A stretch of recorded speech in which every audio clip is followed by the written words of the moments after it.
Olá pessoal do nono ano da Rede Municipal de Ensino, tudo bem com vocês? Aqui quem fala é o professor Rubens Leal da disciplina de Geografia. Espero que estejam bem, vamos dar continuidade ao nosso conteúdo a partir dessa aula de número 2. Para tanto, caso você tenha o livro em mãos, por gentileza abram na página 18, porque hoje nós daremos continuidade com o título Socialismo, Origem e Evolução. Se você lembra da nossa primeira aula, nós tratamos do capitalismo, processo de origem e evolução e todas as etapas do capitalismo. O mesmo nós faremos agora com o regime contrário, com o regime socialista. O socialismo é bem mais recente que o capitalismo em sua implementação. Na verdade, a primeira vez que o socialismo foi idealizado foi entre meados do século XVII e início do século XVIII, com o socialismo utópico. Na verdade, era um grupo de estudiosos de economia que tiveram uma ideia, um socialismo ideal, uma sociedade igualitária, fraterna, daí o termo socialismo utópico. Utopia vem de sonho, então era a sociedade sonhada, a sociedade ideal. Foram esses socialistas utópicos, homens como Saint-Simon, Robert Owen, Charles Fourier e Proudhon. No entanto, ficaram apenas no campo das ideias, dos sonhos, das idealizações.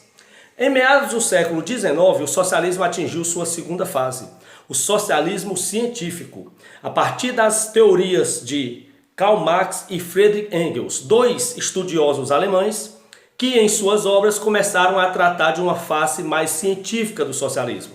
O Karl Marx, com o livro O Capital, apesar de você imaginar o título Capital, pensar que está fazendo elogios ao capitalismo, no livro Capital, que Marx escreveu sozinho, ele tecia críticas ao regime capitalista e propunha um novo regime. Posteriormente, Marx e Engels escreveram em conjunto o Manifesto Comunista. E nessa obra eles encabeçaram a ideia de uma revolução comunista. A revolução do proletariado, dos trabalhadores, para estabelecer um governo dos trabalhadores e uma posterior igualdade social entre todas as sociedades, Essa ideia era pautada na famosa frase da obra Proletários do Mundo, univos. Essa era a proposta de Marx e Engels no socialismo científico. E posteriormente o socialismo ganhou um ar de realidade. Em 1917, portanto há pouco mais de um século, na Rússia, os trabalhadores pegaram essas ideias do socialismo científico de Marx e Engels e colocaram em prática através de uma revolução do proletariado. Quando os trabalhadores se rebelaram contra o imperador russo, o czar Nicolau II, derrubando e assumindo o poder do país e implantando uma ditadura socialista. A Rússia vivenciou a primeira experiência socialista no mundo e posteriormente, nas décadas seguintes, o socialismo foi implementado em vários países. Era um sonho que ganhou um ar de ciência e posteriormente se tornou uma realidade. Portanto, tal qual o capitalismo, o socialismo também teve três fases. O socialismo utópico, o socialismo das ideias, o socialismo científico, o socialismo da ideologia prática e o socialismo real, quando o socialismo foi realmente implementado na Rússia em 1917.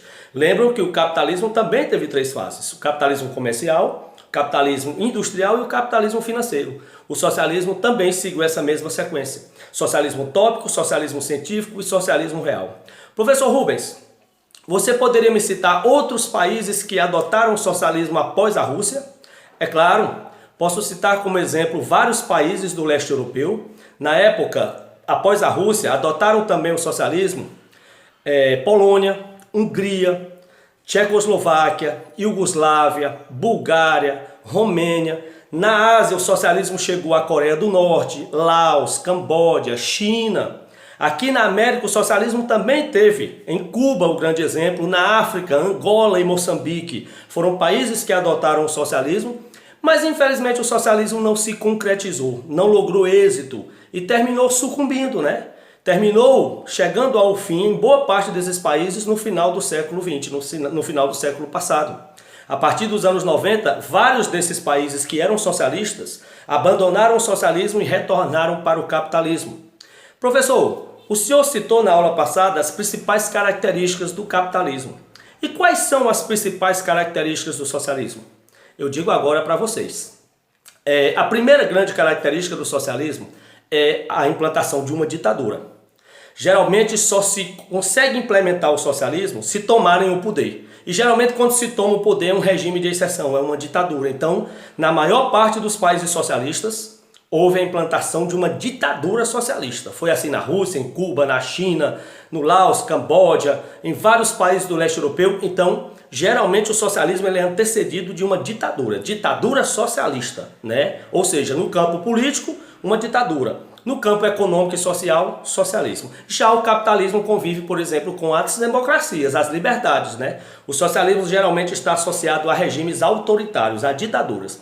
A segunda característica do socialismo é a estatização dos meios de produção, ou seja, o governo geralmente ele confisca tudo. O que é confiscar? Tomar.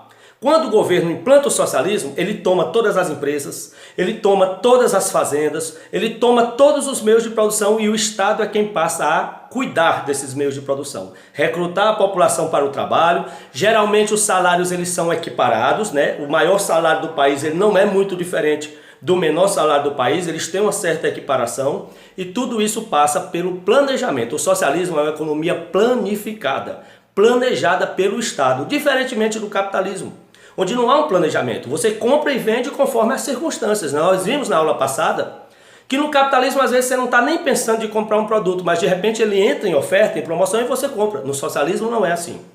Tudo é gerido pelo governo, o Estado. Ele dita as regras, os preços, as taxas, o que o país deve produzir. Ele é quem assume todos os meios de produção. É outra característica. E a última característica é a famosa política do pleno emprego.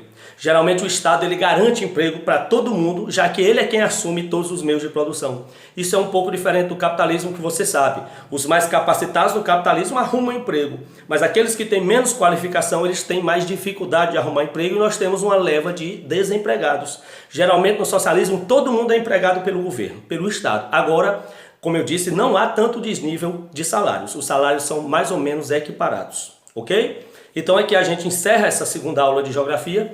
Espero que possa ter ajudado. Um forte abraço e até a próxima aula, se Deus quiser.